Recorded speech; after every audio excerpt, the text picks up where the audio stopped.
Happy Tuesday, guys. Welcome on into Let's Bet It. Lauren Jabari here with Mark Zinno, Alex Glaze. As always, two roses, one thorn. You love to see it. Alex, how are you? Because I haven't talked to either of you guys since the divisional round this weekend. And I know Zinno and I had a little disagreement on Twitter on the overtime rules. We'll get into that in a second. Alex, just what are your overall Well, of thoughts? course, Zeno just agrees with like rational thought and like what everyone else wants, and Zeno just has to be the contrarian. I mean, of course, right? Like that's just who he is. You haven't known him long enough to know that that's who he is. Don't let that bother you, though. No skin off my back. Zinno, what were your overall take? That wasn't even a sentence. What was your overall take of the divisional weekend? Four incredible games. We watched the Super Bowl between the Chiefs and the Bills. Yes. Those are the two best teams in the league. Absolutely. And with Tom Brady now out of this thing, there is a little bit of like waning interest, if you ask me. Like, obviously people are going to watch. I don't think there are really any sexy, appealing matchups left for me to really get excited about. And if the Chiefs don't win this thing, it's a complete utter embarrassment to that franchise. They are leaps and bounds better than the other three remaining teams. And if they don't win it, shame on them. If you're looking at the overtime rules, because obviously I think they need to change. I don't know what the answer is. You don't think they need to change. Why? Because defense is part of the game. Just play it. Mhm. Like, it's expected. The only change I'm willing to accept, 10-minute quarter, 2 timeouts, 1 challenge, 2-minute warning, play it. If you're tied at the end of 10 minutes, run it back again. Like, if you want to play more football, play more football. What I'm not in favor of is some modified version of regular football, starting the ball in the 25. Like, college stuff is just, it's junk. Starting the ball in the 50. No, like, play normal football and try to decide a winner, or just use the system that they have. If you can't stop somebody, you don't deserve to win. I don't know what to tell you. Yeah, so devil's advocate here for me, and Alex, I don't know if you agree with this or not. After playing an hour of football against two of the best quarterbacks in the league, are your defenses not gassed, right? Do you not think if the Bills, first of all, you never choose tails in a coin flip. I know people say tails never fails. Always heads. Always heads. What are you doing? Anyways, do you think if the Bills, Alex, would have won that coin toss, they would have been celebrating the same way because the Chiefs defense would Absolutely. Have well? That game was going to come down to whoever won the coin toss. In this particular scenario, yes, I think they would have, because they've given, as you said, Lauren, the defenses were gassed. But again, I mean, that's the best defense in the AFC. That's the best defense in football. They have to stop somebody. I mean, I don't know what to tell you. Here's the thing, Zeno. You're saying defense is they should have squib kicked it with 13 seconds. Agreed. There's that too. There's that too. Special teams were kind of bad. Special teams were the theme of the weekend almost. But you're talking about defense as a part of the game, Zeno. While it seems like the league has been trying to actively kind of tie defenses' hands behind their backs with all the rule changes and the ways that they've approached defenders, and kind of made it difficult to play defense in the league. It's an offensive league. People, I don't think there's anybody that didn't want to see Josh Allen at least get the ball in overtime, right? Okay, like so that was the thing. Josh Allen gets the ball and scores a touchdown to match, we're in the same exact spot. Buffalo I agree with you that they should play the 10-minute quarter. Though I like the quarter. Like it's like I know in hockey, again, it's golden goal, but you put time on the clock and you play a certain amount of time. In postseason, you play a full extra period. You play 20 minutes. I think that you should add another quarter, right? You play 15 full minutes, like you were saying, with timeouts, with challenges, etc. You play 15 more minutes. Guess what? If it's tied at the end of that 15 minutes, add another 15 on the I like what we just did here. Regular season, do the sudden death thing. Right. Playoffs, play the full quarter. I won't agree in the regular season. The Players Union will never go for another full quarter in the regular season, but in the playoffs, yes, I think it's the fairest way to decide the team that goes on. Play another 10 minutes. We're on the wow, Lauren. Another thing Zeno does, he likes to be loud and go against everything, but then at the end of the day, we're all on the same side. Because wait, it sounds like Zeno wants to change the overtime rule. Right? Hold on, it sounds like he wants to change the rules. I proposed it. It was my change. You're agreeing with me. I'm not agreeing with you. There's God, and then there's Mark Zinno. So thank you for solving that. Somebody tell my wife that's the order, please. We got a lot to talk about today. NBA futures. We're going to have a little discussion about the Golden State Warriors maybe winning the Pacific Division, odds where we see value, where we don't see value. And then we have NBA Morning Radar. 9 games on the slate tonight. College basketball predictions. A lot of good games on the slate tonight. NHL Ice Picks. Also a lot of good games on the slate tonight. And then we can't end without our best bets of the day and the Pickswise 3-star play of the day. So without further ado, my friends, Let's get into it and let's bet it. NBA futures. I'm going to pose this to you first. So currently, you look at the Suns, they're minus 320, and the Warriors are plus 260 to win the Pacific Division. Do you see any value with a team like the Warriors in this spot? They're only 3 games behind the Suns. They're expecting to have Draymond back in the lineup soon. Do you see value at plus 260 for the Warriors in this spot? Or are you kind of looking at another team here? 100%. I take the Warriors. Look, they're the one team that has the sort of chutzpah to be able to catch them. And look, this number can only go down, guys, right? Mm-hmm. Like if it goes plus, 300, 400, 500, that means the Warriors are playing really bad. They're not going to catch anybody. They might not even get the 2 seed. So this number can only get shorter, not longer. And from that standpoint, this may be the best opportunity to get it, because as you get deeper into the season, plus with the trade deadline looming, if they make moves or if they do something to improve the quality of their roster, all of a sudden that number takes a huge hit and gets shorter. So now is kind of the time to buy in on the Warriors. When you're getting better than 2.5 to 1, absolutely there's value there with a team of a championship caliber organization like the Warriors. Go get it.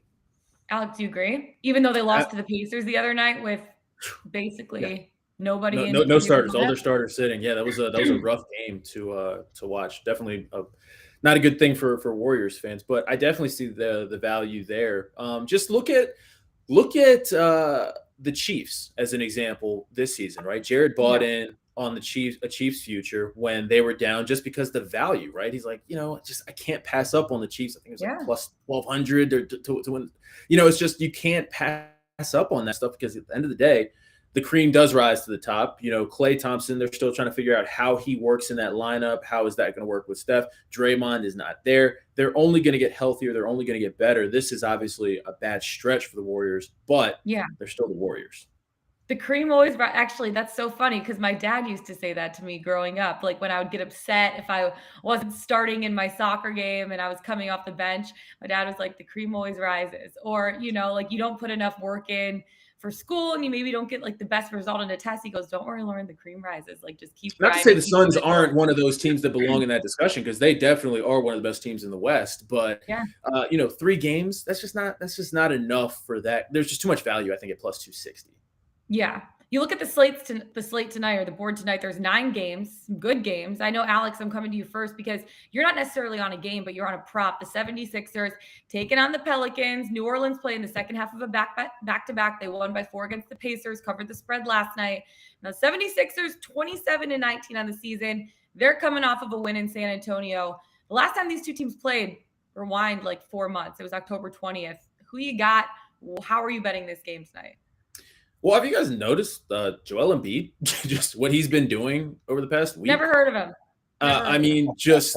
The dude's on an absolute tear. I mean, averaging 40 points and 11 rebounds in the last 4 games for the Sixers. Just unreal. Definitely. So good. I mean, people are talking about, Jokic and all of these people that belong in the MVP discussion. I mean, Joel Embiid is right up there as he should be. I'm looking at his rebounds prop tonight, over 10.5. He's gone over that number in 3 straight games and in 5 of the last 6 games. And the Pelicans been pretty good on the boards this season, but in the past couple of games, they've struggled, ranking in the bottom 5 of the league in opponent rebounds per game over the last 3 games. So I think this is a good spot, them coming off a back-to-back as well, for Embiid to just do what he's been doing and just continue to dominate the games. Points perhaps a little high for me, but 10.5 rebounds I think is very, very doable. Yeah, the Pelicans might be coming in with some tired legs coming off the second half of a back-to-back. It's always tough to get the energy up for that second game. Yeah. And for you, Zeno, the Lakers taking on the Nets, a marquee matchup tonight. The Nets without Kyrie, they're coming off of a 4-game road trip where they had Kyrie. And now the Lakers last game, they lost to Miami as 4-point underdogs.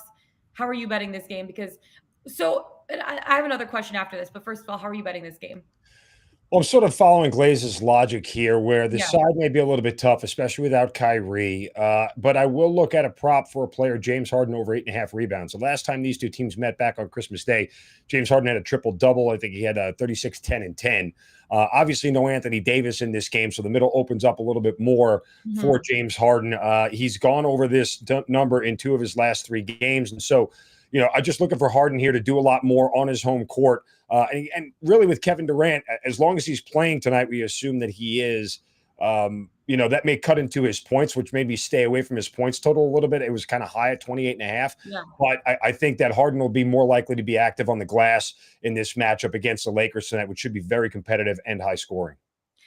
That brings me to my next question, because Alex, I know you were touching on this a little bit before the show too, about betting the NBA and waiting until, close to game time, because we don't necessarily know which players are going to be playing. Well, hold on, before we move on, Lauren, because you said Durant coming back.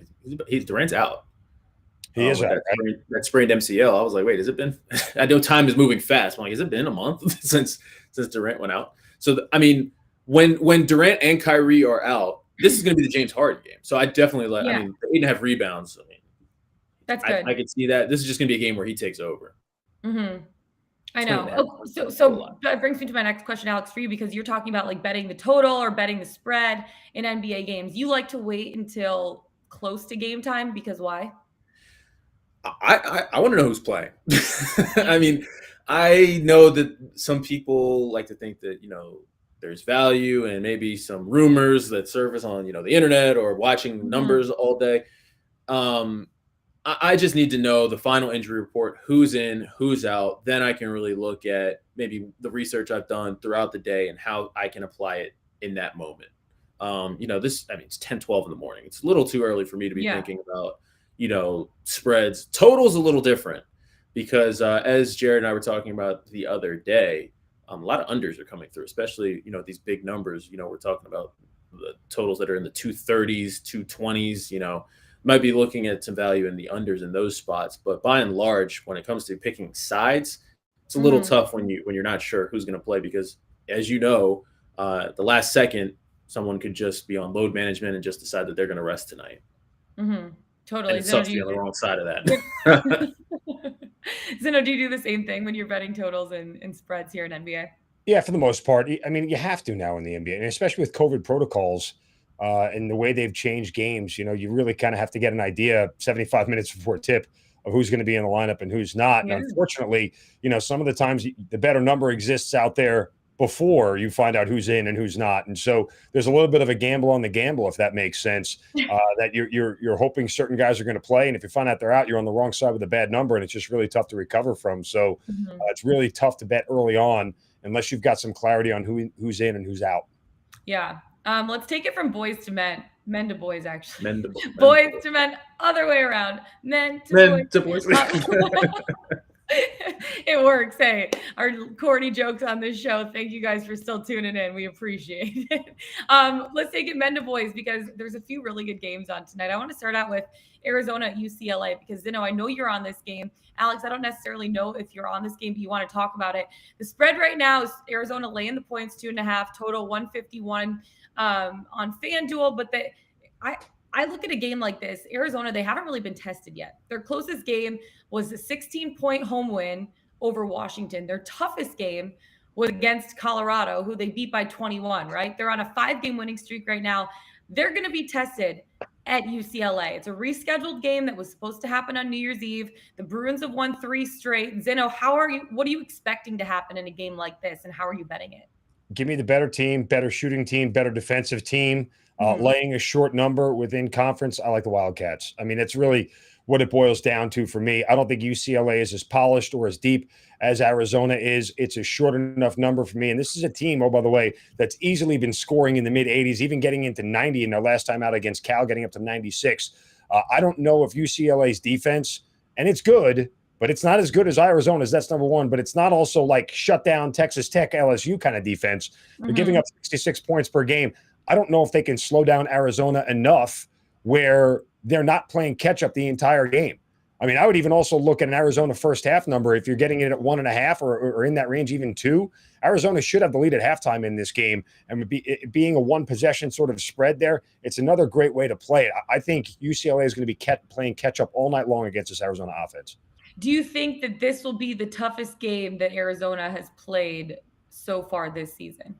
I think it is. I think it's the toughest matchup, but that doesn't necessarily, take away the gap in talent and the gap in how much better Arizona is than UCLA. I think you get a clear picture tonight, and you'll really see how, as you said, from men to the boys, how the men separate themselves from the boys within the Pac-12. Ooh, I like that. I know that was a good play on words, I will say. I'm Try. giving that to you, Zeno. Alex, what are you kind of expecting to happen in this game? Because I know you're not betting it, but you're still going to be watching. Yeah, just kind of a lot of the things Zeno was saying. Just look at the better team and don't really overthink this spot. I think that Arizona they got to prove it, right? This is the night where we're either going to see if they're for real or not. Yeah, but I'm staying off this one. I'm staying off this one. I'm locked in on Big Ten hoops as of late. That's what I was saying. Big Ten, big boys, Michigan State at Illinois. Yeah. Alex, break it down for me. So this is a tough game to cap right now. For the Illinois big man Kofi Cockburn, questionable as of right now. He caught a blow to the head when they were playing Purdue. If you don't know who Cockburn is, he's their Illinois' best player. He's a 7-footer. He's the real deal. And how legit is he? Tom Izzo was asked the other day, how does Illinois look when Cockburn's in the lineup versus when he's not? And he said, well, when you drive down Michigan Avenue, is the Capitol there or is it not? and would you notice that there was a 7-Eleven where the Capitol used to be? It's just kind of, so Izzo knows how big of a deal Cockburn is to that Illinois team. That being said, I do like Michigan and the 5.5 points because the way I look at this is if I think that question is kind of baked into the number already, right? If he can play, it's not like that number is going to go up in my favor. And if he doesn't play, I don't think it's going to be that big of a blow. So I'm going to pocket the 5.5 points. I think Michigan State's the better team here. And even though we don't know about Cockburn, whether he can go or not, Michigan State ranks first in defensive efficiency in the Big Ten and first in opposing effective field goal percentage and first in block rate in conference play. So they get it done in Big Ten play. And I think that they have the talent to possibly win this game outright, regardless of if Cockburn plays. So I'm going to pocket the 5.5 points. Absolutely. I agree with you. And Zeno, I know you're also taking the 5.5 points in this one too. Same reason? Yeah, 100%. And I think there's a couple other things here that are at play. Michigan State is an excellent free throw shooting team, and what I expect to be a very tight game. Gabe Brown, their leading scorer, shooting 89% from the stripe. That's the kind of thing and that kind of player. If he has a night where he is 8 of 9 from the charity stripe or 9 of 10, whatever it is, in that range, those are the differences in a game where the number is short and the teams are competitive against one another, probably close enough to keep Michigan State within the 5.5. So I'm with Glaze from the Kofi Cockburn angle as far as him not playing in the game. Got to take advantage of the number now because I don't think it's going to end up ballooning to a bigger number, maybe a point. Not worth it enough for me to wait. So I'll jump on the 5.5 now and use the fact that Michigan State also 4-0 against the number on the road this year as something I could put my back pocket up against a conference foe. Absolutely. And Michigan State also is 2-2 against ranked opponents this season. Illinois 0-2 against ranked opponents this season. I think Michigan State, their only loss to a Big Ten team was on January 15th against Northwestern. They bounced back after that with a win against Wisconsin, right? Illinois lost their last 2 games after starting 6-0 in the Big Ten. They lost one to Purdue and they lost one in double overtime to Maryland. I just think Michigan State has more talent. They're deeper. They have more depth as a team. I like Izzo and his game planning. I think that he has a good head on his shoulders. And after Michigan State, had a little bit of a slump there for a second, he said, look, we're reading too many press clippings about ourselves, and us as a coaching staff hasn't done a good enough job of keeping a solid head on their shoulders right now. Their heads are getting too big. And I think Izzo kind of brought them back down to earth. I think they're in a better spot mentally. I think they're going to be ready to go. Give me the Spartans full strength. They already have 2 wins over ranked opponents this season. And I think they're going to cover in a game that they're going to win outright. I'm actually betting their money line in this spot at plus 188. I really like it. I really do think that they're going to be able to take advantage in a spot like this. And also Michigan State covered the spread in their previous 5 road games against teams with a home winning percentage greater than 600. I like that. Illinois, 1-4 in the last 5 home games against teams with a road winning percentage over 600. So I like Michigan State in this spot straight up plus 188. I like the value I'm getting there. Let's we have to give, baby, something I would never say because I'm a Michigan Wolverine. I know. That's where I was just going to go. Do we have to give you extra credit for betting on Michigan State as a Michigan fan? Go. Good to see you take your emotion out of this whole thing. Glad you can take your emotion out of the bet. Hold on, Lauren. Well, let's talk about Michigan for a little bit. Is Michigan back? I mean, that was a big win the other day. They at might be Indiana. back, baby. The boys. I mean, they're healthy. They're healthy now. Yeah, they are. I think that they're gonna have a strong end to the regular season. Let's just put it there. Okay. There were some expectations this year for that team, so I hope. I feel like look what sometimes Juwan Howard's been doing. they're too high though. Like whenever there's expectations, it puts so much pressure on it. Like I know. Whenever Michigan has expectations for anything. All right. Okay, we're moving on to Auburn. Speaking of a team that didn't have as many expectations this season, Auburn. No. Auburn's a basketball school now. Auburn is a basketball school. Bruce Pearl has turned Auburn into a basketball school. We can talk about that later. But what has Auburn football done since Cam Newton left? I mean, since Cam Newton left, what has Auburn football been? Oh boy, here we go. Cam Newton made Gus Malzahn. Auburn is a basketball school. All right, basketball school. We'll stick with it, Alex. We'll stick with that. Auburn's now a basketball school. They find themselves ranked number 1 the first time in school history. They're 18-1 on the season, 7-0 versus the SEC and Missouri, who they're playing tonight. In search of a marquee win, can Auburn stay hot, Zeno, on the road against Missouri? The answer is yes. Look, a lot of times there's a trend to bet, right? When the team takes a number 1 ranking, they have this game right after that knocks them right off, or they end up losing. It's not going to happen here, just not against this opponent. It might happen later in the week or early next week, but it's not going to happen against the Missouri team that's terrible on the defensive end. I'll tell you this one. I'll put a half unit on Auburn laying the -13, but I think my better play here is the over 141. Auburn has gone over the total in 5 of their last 6, and in 3 of the last 4, the total has been at 150. And what sells me on this whole thing here is that you get a little bit of a depressed total because of Missouri. The only game script I see playing out here that doesn't lead to the over, 4 games ago, Missouri played an Arkansas team that won 87-43. Like, easily, Auburn should be in the 80s in this game, which would be the 7th consecutive game that they've hit at least 80. And Missouri should be able to get to 60. That gets me to my 141, and the over should come in. As long as Missouri plays an above-average offensive game, like an average to above-average offensive game, they're probably going to lose this thing by 15-18, with Auburn winning in the mid to high 80s, where Auburn is in the mid to high 80s, and Missouri, rather, is in the mid 60s, and that gets us home on the over. I like it. Who's having commercials playing? Alex, is that you? I think that's me. I got a couple tabs open. Get your crap together, please. Thank you very much. Right in the middle of my While he's figuring his stuff out, Zeno, I want to pose this to you because we have a question in the chat. It says, do you like Baylor at -1400, Auburn -1200, and Arizona at -64 money line parlay? It pays out -116. Yeah, Alex is shaking his head now. Don't do it. To what? To win tonight or win? Yeah, to win tonight. Money line parlay. Money line parlay. Give me the 4 teams again. It's 3. Baylor -1400, Auburn at -1200, and Arizona at -164. It pays out at -116. Not worth it. Only because Arizona could lose. Juice ain't worth the squeeze. Only because Arizona, like it's. No, you know what's going to happen. It's going to be one of those. It's going to be one of the big favorites that does. That's what always happens.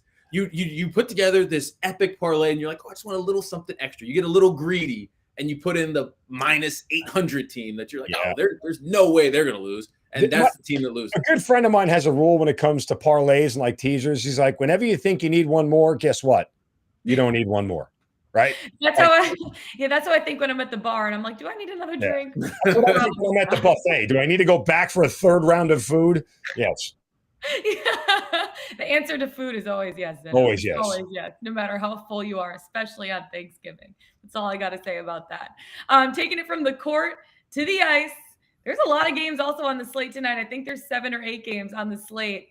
Alex, I'll let you start me off because you like the Canes, baby. They've been playing really well recently. I love my Canes taking on the Vegas You Golden love your Canes Knights. and you love your Panthers. I do. You know what? I play the hits. You know, Blues, Canes, Panthers, Caps. Every now and then when I'm feeling frisky, go with the Caps. But and the Avs. I've kind of stayed away from our Avs. They're our team. Yeah. I mean, listen, the Canes, they're in a good spot tonight against Vegas, coming off a back-to-back, the loss last night in DC. So Carolina's rested 4-0 in their last 4 games when they're on 2 days of rest. So I like that. I also like that they got Freddie Anderson between the pipes. Is he the best goalie in hockey right now? I mean, he's him, maybe Bobrovsky. Okay. He's up there. I mean, he's in the discussion. Yeah. They're all up there, for the Vezina. Definitely. I'm not sure who's going to be in goal for Vegas, but either way, Carolina's going to have the advantage there. They also have a league best 2.03 goals against average, second best save percentage, or that's Anderson, second best save percentage in the league. And this Hurricanes team is just pretty easy to back right now because they're getting it done pretty much in all phases. They're scoring at a high clip, one of the best, highest scoring teams, best defense, really good on special teams. They just get it done. So I'm looking at the last time these two teams played as well back in November. Vegas just got dominated. It's 4-2 is the final, but they were outshot 42-23. Wow. So I just think this is a bad spot for Vegas coming off no rest. And we got a rested Hurricanes team that is one of the best teams in hockey right now, I think. So I'm going to go with a 3-way money line tonight with my Canes. I like it. I like it a lot. How about you, Zeno? Oh, the Knights won last night. Excuse me. Knights won last night, 1-0. Well, I am going to reach deep into my bag of tricks here for the Lauren Jabara special when it comes to the NHL pick for tonight. First period over, 1.5 goals between Vegas and Carolina. Vegas this year, 27-15 to first period overs and is 12-5 in their last 17. Combine that with the Carolina Hurricanes team that has hit this number 4 times in a row and 9 of their last 10. If these two teams, two of the highest scoring teams in the league, can't get 2 goals in the first period, I'm going to shoot myself. But this should be a game very easily that hits that first period over. And let me give you a little extra twist here, Lauren, just for your NHL fancy to tickle it here a little bit. You could even parlay that first period over with a Panthers-Jets first period over. These two teams combined have hit at 59%. The first period over 1.5 goals. That parlay should pay out at about plus 177. I like that because I'm also on the Panthers-Jets game, and I like the Panthers puck line in this one, minus 1.5 at plus 148. So the Panthers, they're taking it to the peg, maybe the coldest place that I've ever been in my entire life. My skin was I had a little bit of skin exposed, and it started blistering. It was actually disgusting. Jeez. It was so cold. It was minus 40 degrees Fahrenheit when we were there with wind chill. It was so cold. Anyways, death trap on earth. But the Panthers are there from beautiful, sunshiny Florida, and they're going to bring some of that heat at the Canada Life Center to take on the Jets. The Panthers, they're tied for first in the league right now in the entire NHL with the Avs. The Jets are 6th in the Central. They're coming off a shootout road loss to the Pens. The Panthers have been so good this season. Jonathan Huberdeau, one of the reasons. Jack said that's golf weather for Winnipeg. No, it was brutal. It literally, you get chilled to the bone, and you're even cuddling in your hotel room in the bed, in your bed with sweatshirts, sweatpants. I cranked my heat up to 80, and the thing was working hard. When your computer starts, the fan starts going really fast. That's what the heater sounded like in my hotel room. It was working overtime. Anyways, whatever. The Panthers have been so good this season. Jonathan Huberdeau, one of those reasons.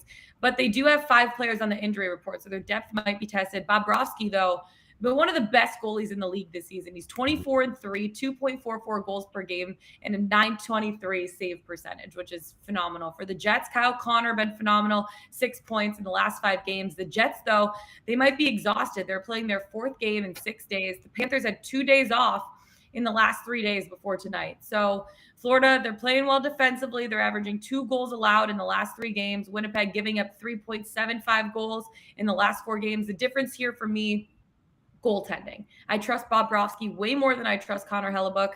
The Panthers pick up another 2 points in this one, and they do it by 2 goals or more. I like their puck line in this spot, plus 148. And then I'm also on the Coyotes, taking on the Pens. I'm laying a lot here because the Pens puck line is minus 2.5 tonight. And I got that at plus 104. Arizona is a dumpster fire. They're coming off of a loss in the Big Apple to the Rangers. The Pens beat Winnipeg in a shootout in their most recent game. The last 10 games versus each other, the Pens have gone 8-1-1. Okay. The Yotes are 10-26-4 on the year. They're second to last in the league in goals per game. And then they're last in the league in goals allowed per game. They're allowing 3.7 goals on average per game. That ain't great. The Pens looking for their 6th straight victory, 1 point behind the Rangers for the top spot in the Metro. They're 9th in goals per game, 2nd in the league in goals against. Arizona, they've also struggled on the road. They're 5-13-3. I mean, on the road, but they've also just struggled in general. The Yotes just don't have enough offensive firepower to be able to keep up with the Pens. Pittsburgh, really good defensively as well. That's going to make it harder. Give me the Pens. Lay in 2.5 goals. They're going to win by 3 or more in this spot, and I'm getting it at +104. I like that. Yeah. That's a lot. Play. Listen, they were up 3-2 against the Rangers in that game the other day, and they gave up 5 consecutive goals to lose 7-3. I know. Zeno, what, you got to go to bed early tonight or something? A lot of first period plays for you. I like to get my stress over early. This way solid. Just put me out of my misery early on tonight, please. God bless. All right, the statesman. I take my Metamucil and go to bed, okay? Oh, not the Metamucil. Not the Metamucil.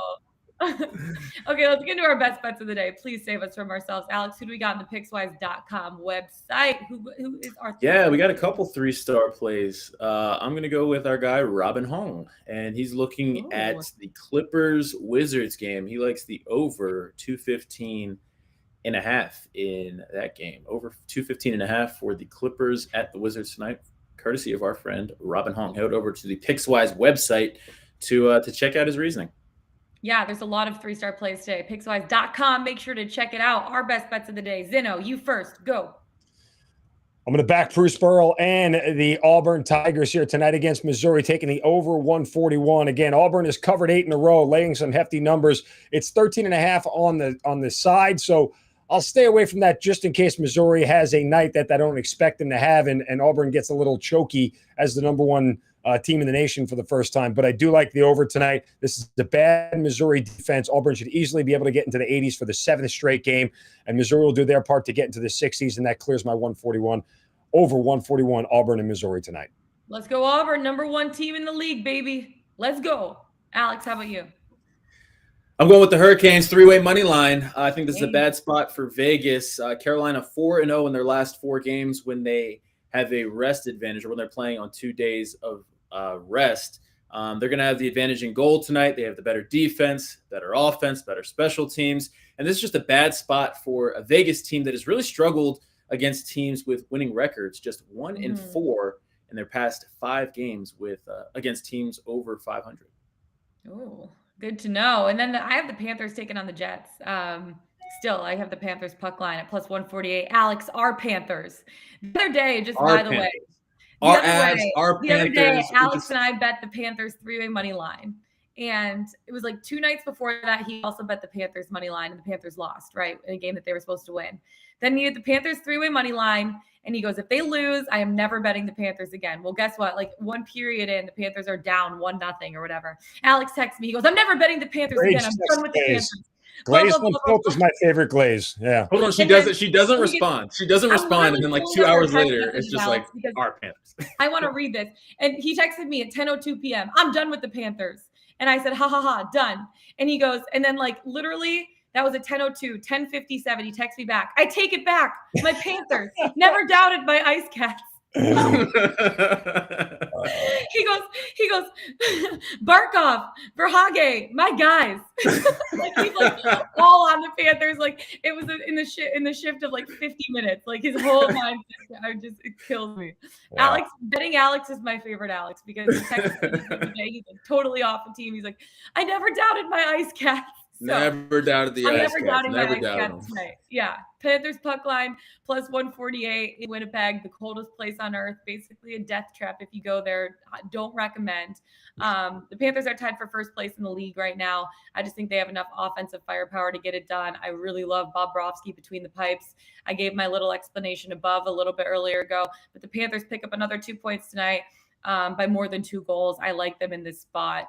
And they're 24. Bobrovsky's 24-3 on the season with a 2.44 goals per game average. So he's so good. He's so good this season. The Panthers, the Ice Cats, meow. They're on the prowl. They're going to take over the Jets tonight.